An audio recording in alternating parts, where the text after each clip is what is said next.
안녕하세요.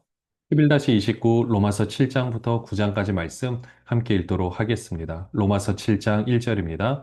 형제들아 내가 법 아는 자들에게 말하노니 너희는 그 법이 사람이 살 동안만 그를 주관하는 줄 알지 못하느냐.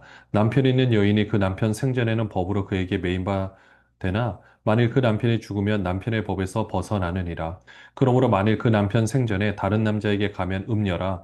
그러나 만일 남편이 죽으면 그 법에서 자유롭게 되나니 다른 남자에게 갈지라도 음녀가 되지 아니하느니라. 그러므로 내 형제들아 너희도 그리스도의 몸으로 말미암아 율법에 대하여 죽임을 당하였으니 이는 다르니 곧 죽은 자 가운데서 살아나신 이에게 가서 우리가 하나님을 위하여 열매를 맺게 하려 함이라. 우리가 육신에 있을 때에는 율법으로 말미암는 죄의 정욕이 우리 지체 중에 역사하여 우리로 사망을 위하여 열매를 맺게 하였더니 이제는 우리가 얽매였던 것에 대하여 죽었으므로 율법에서 벗어났으니 이러므로 우리가 영의 새로운 것으로 섬길 것이요 율법 조문에 묵은 것으로 아니할지니라. 그런즉 우리가 무슨 말을 하리요? 율법이 죄냐? 그럴 수 없느니라. 율법으로 말미암지 않고는 내가 죄를 알지 못하였으니 곧 율법이 탐내지 말라 하지 아니하였더라면 내가 탐심을 알지 못하였으리라.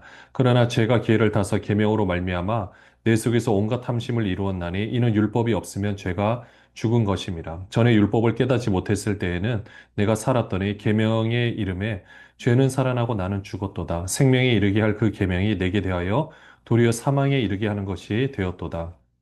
죄가 기회를 타서 계명으로 말미암아 나를 속이고 그것으로 나를 죽였는지라. 이로 보건대 율법은 거룩하고 계명도 거룩하고 의로우며 선하도다.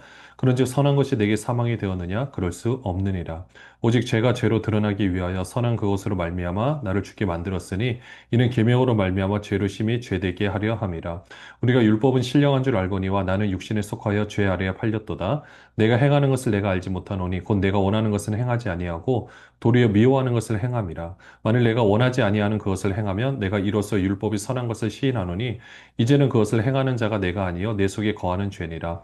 내 속 곧 내 육신에 선한 것이 거하지 아니하는 줄을 아노니 원함은 내게 있으나 선을 행하는 것은 없노라. 내가 원하는 바 선은 행하지 아니하고 도리어 원하지 아니하는 바 악을 행하는도다. 만일 내가 원하지 아니하는 그것을 하면 이를 행하는 자는 내가 아니요 내 속에 거하는 죄니라. 그러므로 내가 한 법을 깨달았노니 곧 선을 행하기 원하는 나에게 악이 함께 있는 것이로다. 내 속사람으로는 하나님의 법을 즐거워하되 내 지체 속에서 한 다른 법이 내 마음의 법과 싸워 내 지체 속에 있는 죄의 법으로 나를 사로잡는 것을 보는도다.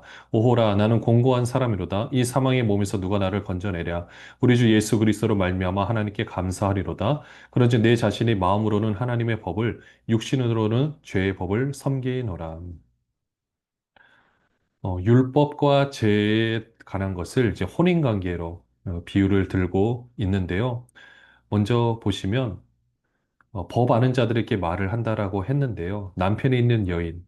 그러니까 이 남편이 있는 여인은 남편이 죽어야만 그 법에서 벗어날 수가 있죠.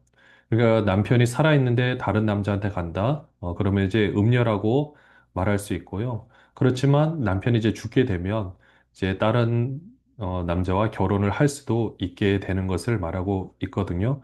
그런 것처럼 사절에도 보시면은 우리는 그리스도의 몸으로 말미암아 율법에 대해서 죽임을 당했다라는 거죠. 그러니까 율법과 혼인 관계로 있었지만은 우리는 이때 그 그리스도의 죽음으로 말미암아 이 법적인 관계가 이제 끊어졌다. 그러니까 율법을 더 이상 지키지 않아도 된다라는 겁니다. 율법이 죽었다라고 표현할 수가 있겠죠.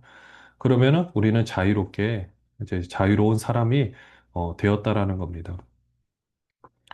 그러니까 5절에 보시면 우리가 육신에 있을 때는 율법으로 말미암아 죄의 정욕이 우리 주체에 역사하여 그러니까 우리가 죄를 지음으로 말미암아 결국 사망이 우리 몸에 계속해서 들어오는 거죠. 사망 위에서 열매를 맺게 했다라는 것은 결국 사망에 이르기 전에 결국 우리가 범죄함으로 말미암아 우리는 죽을 수밖에 없는 상황이었다라는 것을 말하고 있고요. 그런데 이제는 우리는 어떻게 되느냐? 그 율법에서 벗어났어요. 그래서 6절 후반절에 율법 조문에 묵은 것을 아니할지니라. 율법 조문에 묵은 것이라는 것은 결국 뭐겠습니까? 이 모세의 율법을 말하고 있겠죠. 그러니까 이제는 여기서도 사실 율법 조문에 묵은 것, 모세를 통해서 하나님께 알려주신 율법 넘어서서 여기서 말하는 율법은 그 정도만 말하는 것이 아니라 그 율법을 더 잘 지키기 위해서 장로들의 유정같이 그 율법의 테두리를 만들어서 결국 율법을 범하지 않도록 만들었던 이런 모든 조항들을 이야기를 하고 있습니다. 그러면 율법이 그러면 7절에 죄냐? 율법 자체가 죄냐? 아니라는 거죠. 왜냐하면 탐내지 말라. 그 말을 율법에서 말하지 않으면요. 내가 탐심이 있는지 없는지 기준이 없기 때문에 알 수가 없다라는 겁니다. 그러니까 율법의 기능은 이런 죄를 알려주는 아주 좋은 기능을 하고 있는 거죠. 그런데 예전에 구절 같은 말씀에 보면은 율법을 깨닫지 못했을 때는 내가 살았더니 계명이 이름에 죄는 살아나고 나는 죽었도다. 그러니까 예전에는 보면은요. 내가 율법 자체를 아예 모를 때는 그냥 내가 뭘 해도 뭐 상관이 없었던 거예요. 근데 이제 계명을 알게 되니까 어떻게 돼요? 이제 내가 죄인이다. 내가 이게 죄를 짓는구나. 죄란 개념이 뭔지를 알고 나는 그 죄 때문에 죽을 수밖에 없게 됐다라는 걸 아는 거죠. 그러니까 옛날에는 이런 개념도 몰랐어요. 내가 잘못하는 건지 이게 죄인지 뭔지 아나 무인격으로 삶을 살아갈 때는 뭐 아무런 문제가 없다고 생각할 거예요. 그러나 율법을 통해서 알게 되면 아, 이게 죄구나 깨닫고 죄를 지으면 뭐예요? 결국 사망에 이르는 거니까 나는 이런 존재밖에 되지 않겠구나. 이렇게 생각을 하게 되는 거죠. 결국 여기서 계속 말씀하고 있는 것은요, 율법 자체가 나쁜 것은 아니다. 그러나 14절에도 율법이 신령한 줄 알고니와 나는 육신에 속하여 죄 아래 팔렸다. 그리고 내 육신이 보니까 결국은 율법에서 하지 말라고 하는 거, 지켜야 되는 것은 지키지 않고 하지 말아야 되는 것은 하고 있는 나의 모습을 보는 거죠. 왜 그러냐? 17절에 내 속에 죄 때문에 그렇다라는 겁니다. 그러니까 내 마음속에는요, 이 선한 것이 없다라는 것을 18절에 아는 거예요. 내가 이것을 선을 행하고 싶지만 할 수 있는 능력이 내 안에 없다라는 것을 아는 거죠. 결국 이 7장에서 지금 말하고자 하는 것은요, 22절에도 보면은 내 속사람, 정말 하나님께서 안에 나의 그 생명을 이제 탄생시켜서, 그러니까 중생이라 그러죠.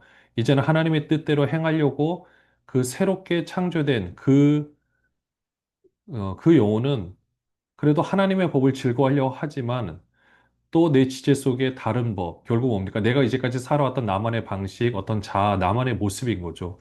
이건 결국 내가 그렇게 살지 못하도록 나를 끌어오는 거죠. 그러니까 우리의 삶을 그냥 현실에 보시면 됩니다.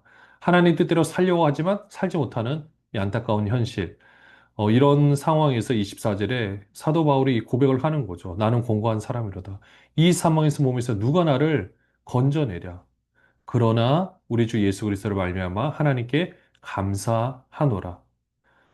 이유가 이제 8장에 보면 나오죠. 로마서 8장 1절부터 보시면요. 그러므로 이제 그리스도 예수 안에 있는 자에게는 결코 정죄함이 없나니 이는 그리스도 예수 안에 있는 생명의 성령의 법이 죄와 사망의 법에서 너를 해방하였습니다. 율법이 육신으로 말미암아 연약하여 할 수 없는 그것을 하나님은 하시나니 곧 죄로 말미암아 자기 아들을 죄 있는 육신의 모양으로 보내어 육신의 죄를 정하사 육신을 따르지 않고 그 영을 따라 행하는 우리에게 율법의 요구가 이루어지게 하려 하심이니라.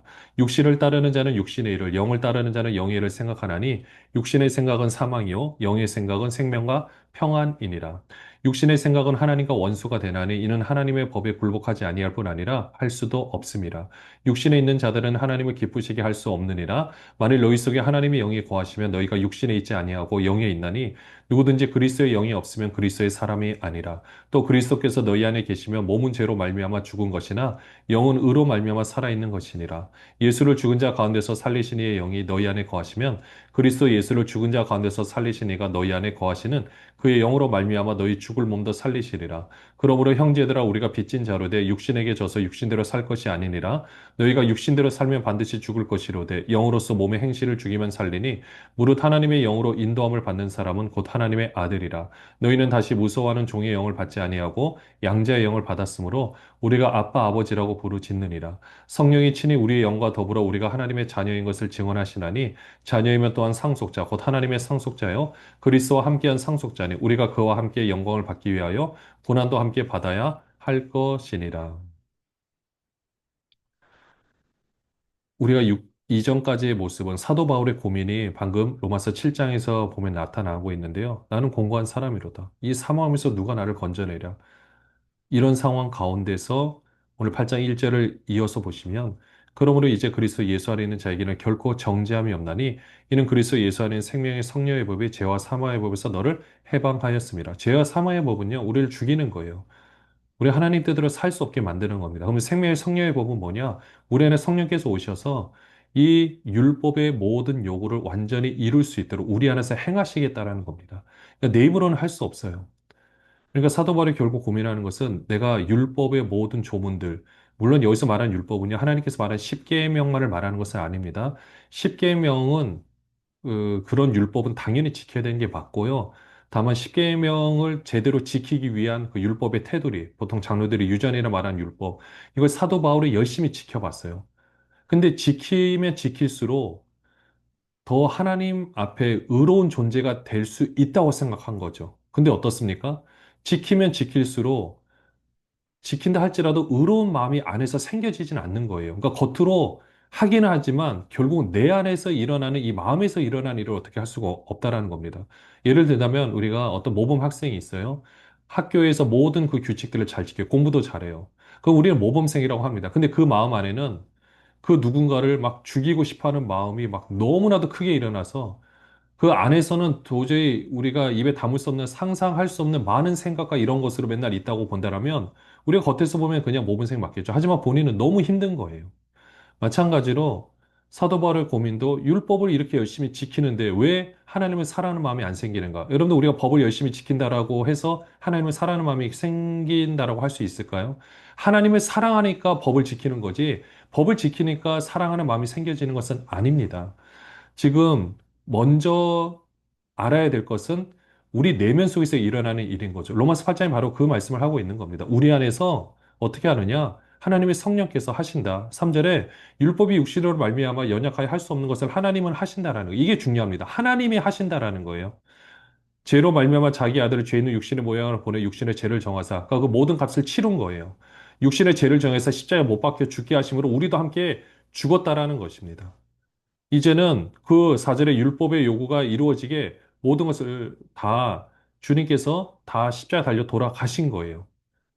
왜 우리가 원래는 죽어야 되는데 이제는 우리 안에서 하나님께서 역사하셔서 이 모든 율법을 지킬 수 있도록 도와주신다라는 겁니다. 결국 7절에 율법을 지키려 하는 것이 육신의 생각이거든요. 육신의 생각 하나님과 원수가 되고 법에 굴복하지도 않고요.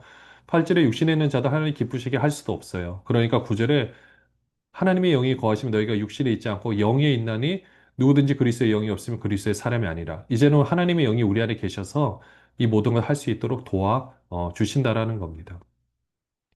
결국 11절에 예수를 죽은 자 가운데 살리신 이 성령이죠. 부활하게 하신 그 영이 우리 안에 거하시고 그리스도 예수를 죽은 자 가운데 살리신 이가 너희 안에 거하시는 그 영으로 말미암아 너희 죽을 몸도 살리시리라.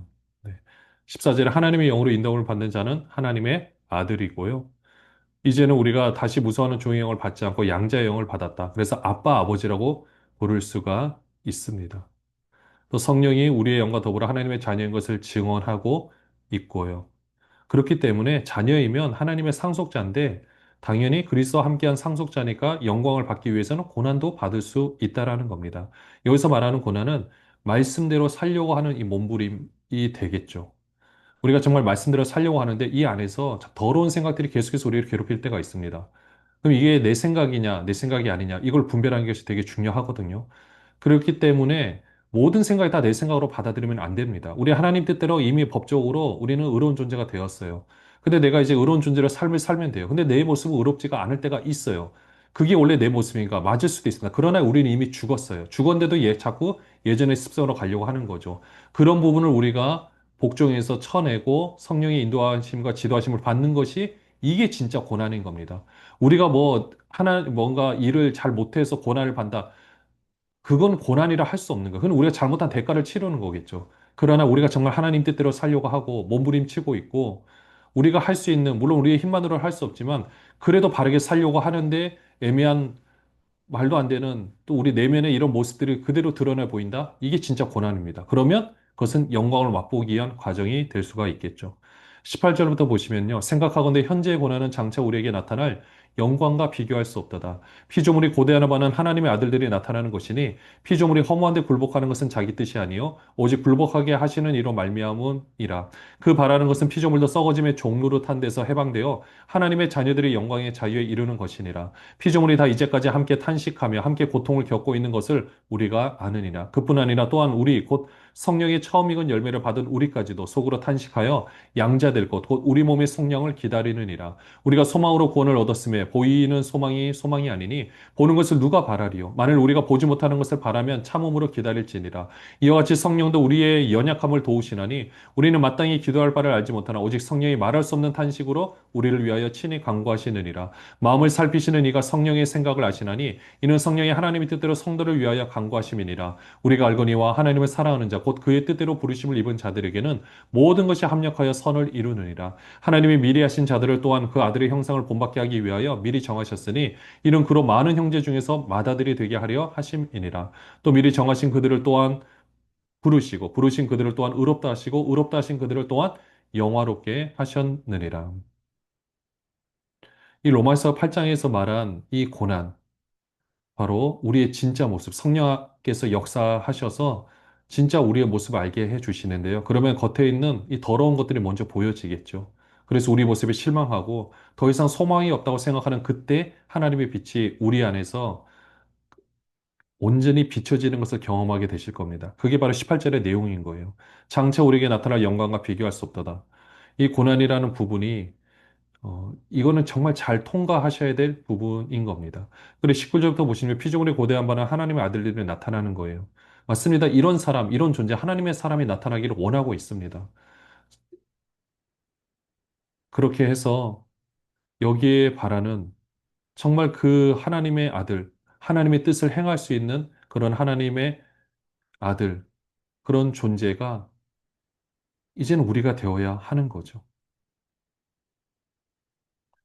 그렇게 해서 23절에 성령의 처음 익은 열매를 받은 우리까지도 속으로 탄식하며 양자될 것, 곧 우리 몸의 속량을 기다리느니라. 우리가 온전히 새롭게 되어가고 있는 우리 모습을 말하고 있는 겁니다.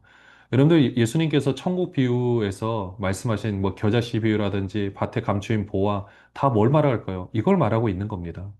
우리가 천국에서 다른 보상 뭐를 말하기 전에 진짜 중요한 건 우리의 존재 자체예요.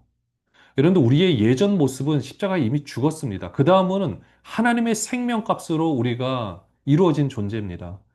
이걸 우리가 그냥 우리 멋대로 쓸 수 있느냐? 아니요.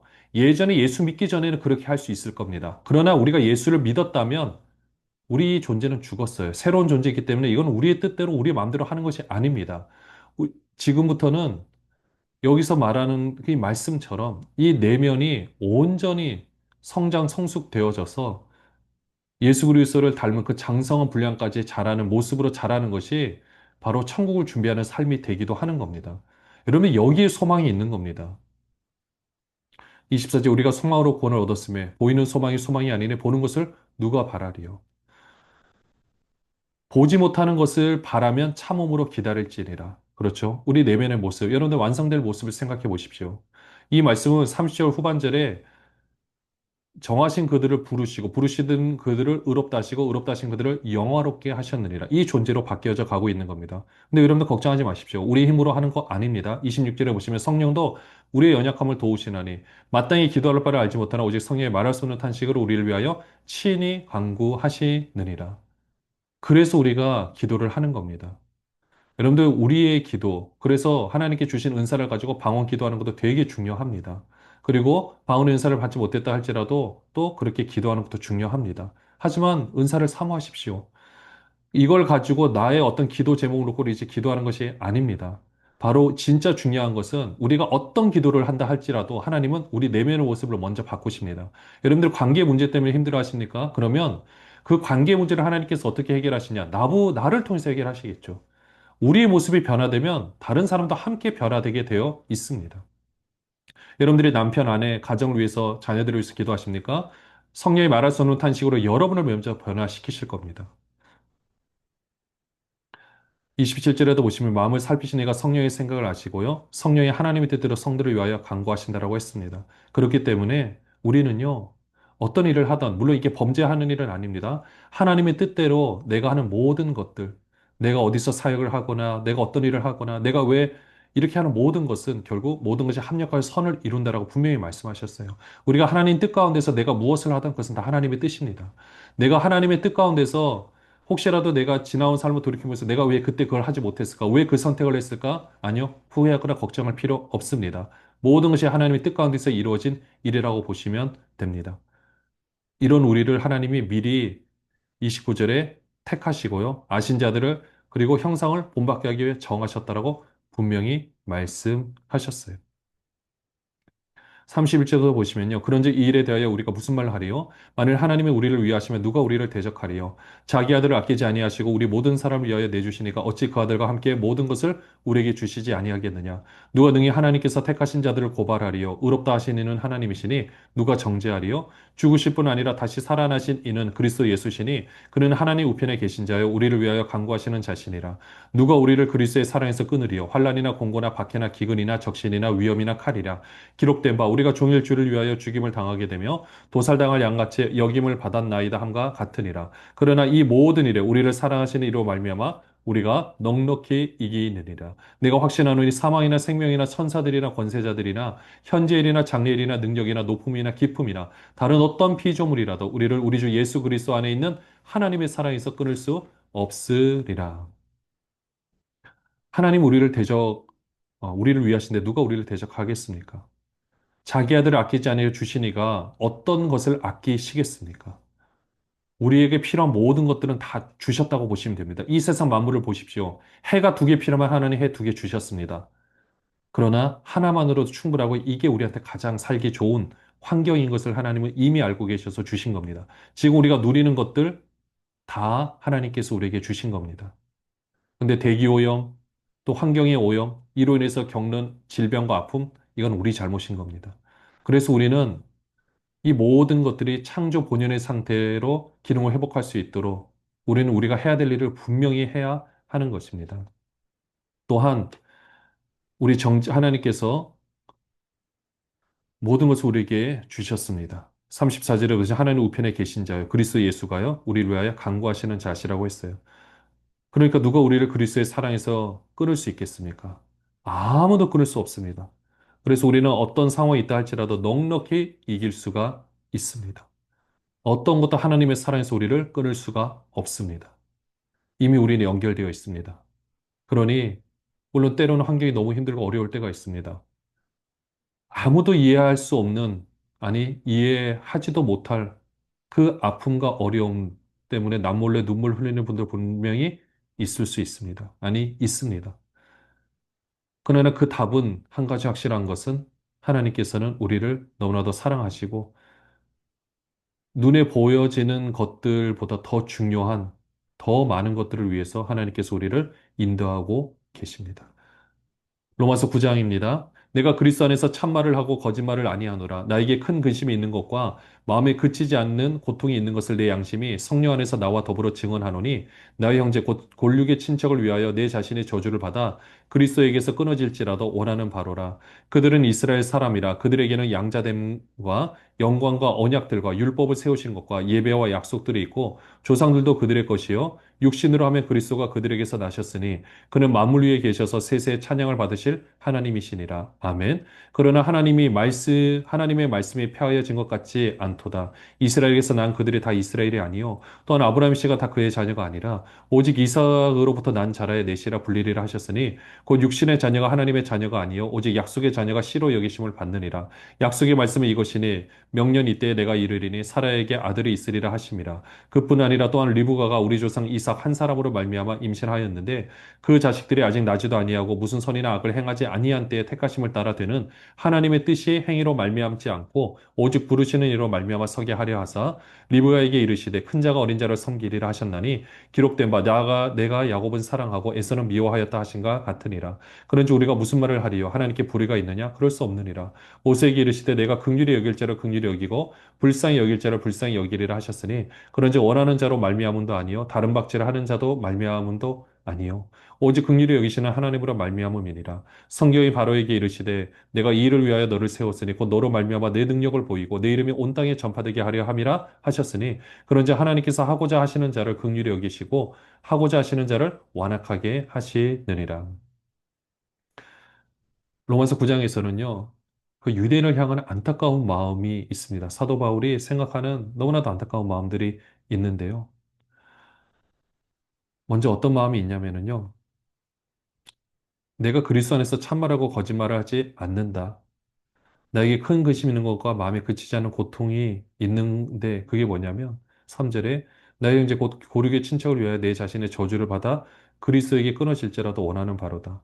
이게 뭐냐면요. 나의 형제 고륙과 친척이 혹시라도 예수를 믿게 되는데 내가 그럼 그리스도의 사랑에서 내가 끊어질지라도 내가 지옥에 간다 할지라도 내가 모동사 잃는다 할지라도 내가 파멸한다 할지라도 그렇게 해서라도 그들이 하나님의 사랑으로 회복될 수 있다라면 그렇게 되기를 원한다라는 이 사도 바울의 마음입니다. 이게 전도자의 마음이고요.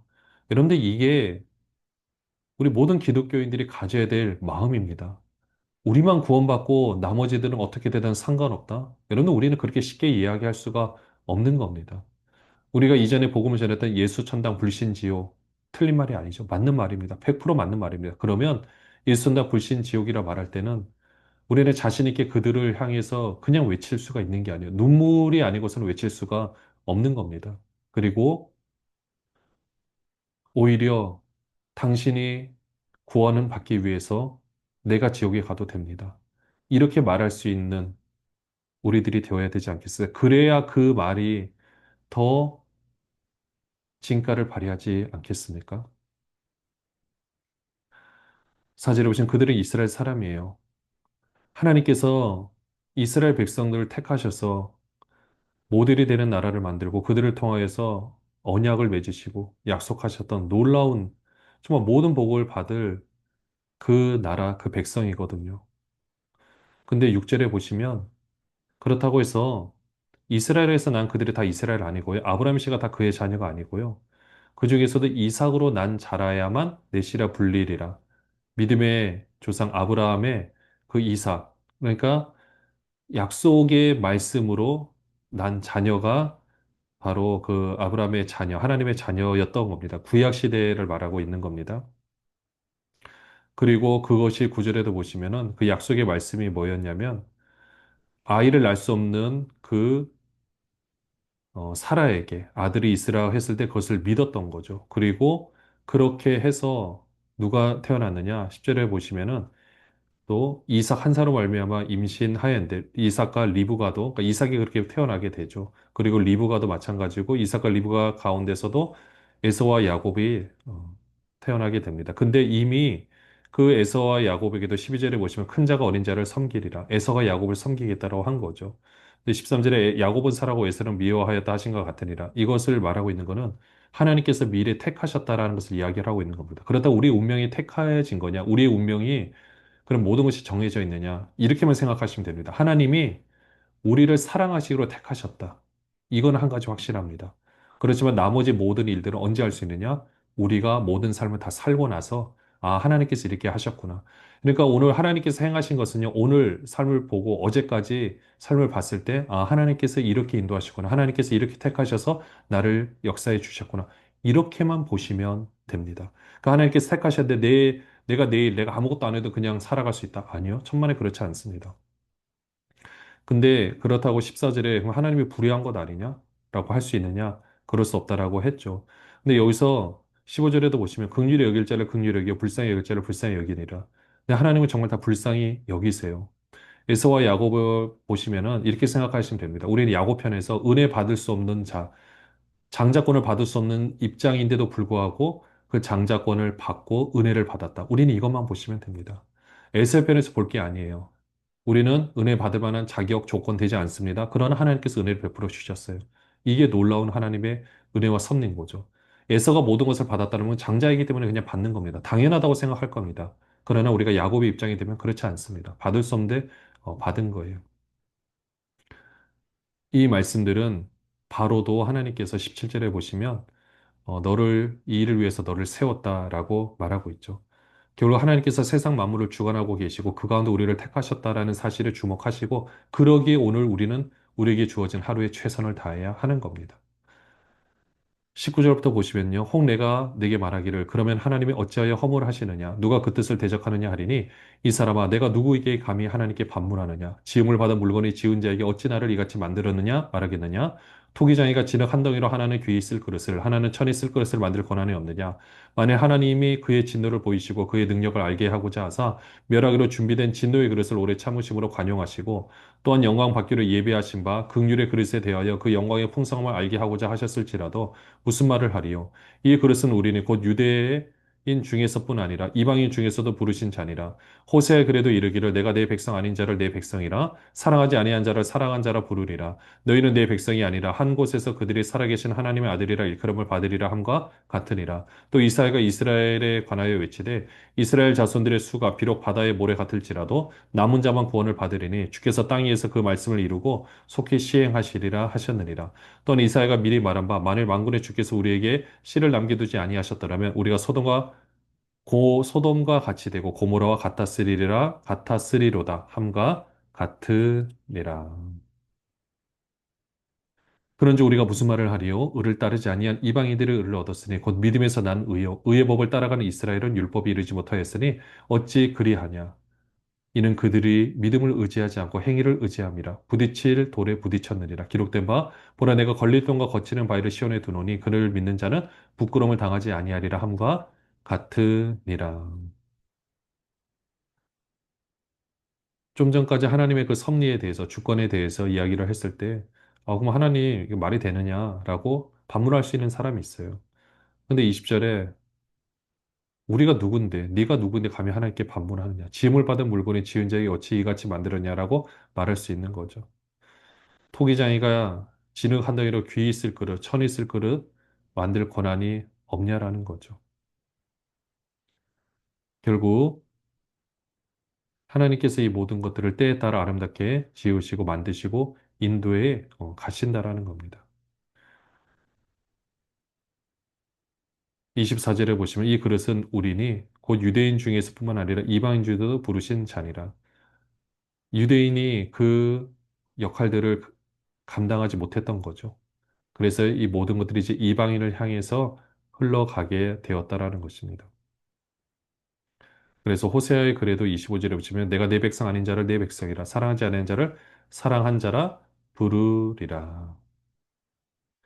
또 이사야 말씀을 통해서 27절에 이스라엘 자손들의 수가 비록 바다의 모래 같을지라도 남은 자만 구원을 받으리니. 또 29절에 만군의 주께서 우리에게 씨를 남겨두지 않으셨다면 은혜를 베풀지 않으셨더라면 소돔과 고모라와 같이 망했을 것이다. 말씀하고 있는 겁니다. 결국 3절에 보시면 의를 따르지 아니한 이방인들이 의를 얻었으니 곧 믿음에서 난 의라는 거죠. 유대인들은 행위에서 의를 얻을 수 있다. 율법으로 의를 얻을 수 있다고 하지만 그것이 아니라 믿음으로 의를 얻을 수 있다. 이방인들을 겨냥해서 사도 바울이 말하고 있습니다. 결국 이렇게 하시는 것은요. 우리의 믿음, 다른 믿음이 아니라 성령께서 우리 안에서 역사하셔서 모든 것을 행하시는 믿음, 하나님이 하신다라는 믿음, 이것을 온전히 바라보면서 우리 삶을 살아내는 그 믿음을 말하고 있습니다. 이 믿음을 소유한 자로서 정말 하나님의 은혜 안에 거하고 날마다 우리의 삶이 새로워지는 것을 경험하는 모든 분들 되시기를 주님의 이름으로 축원합니다. 기도하겠습니다. 하나님 아버지, 오늘 우리를 통해 역사하고 계심을 믿습니다. 믿음에서 난 의, 우리의 행위가 아니라 오로지 하나님의 은혜로 하나님께서 우리를 새롭게 하시는 그것을 바라보며 성령께서 운행하고 계심을 경험하는 그 귀한 믿음으로 난 의로 날마다 새로운 삶을 살아가게 하여 주옵소서. 예수 그리스도의 이름으로 기도합니다. 아멘.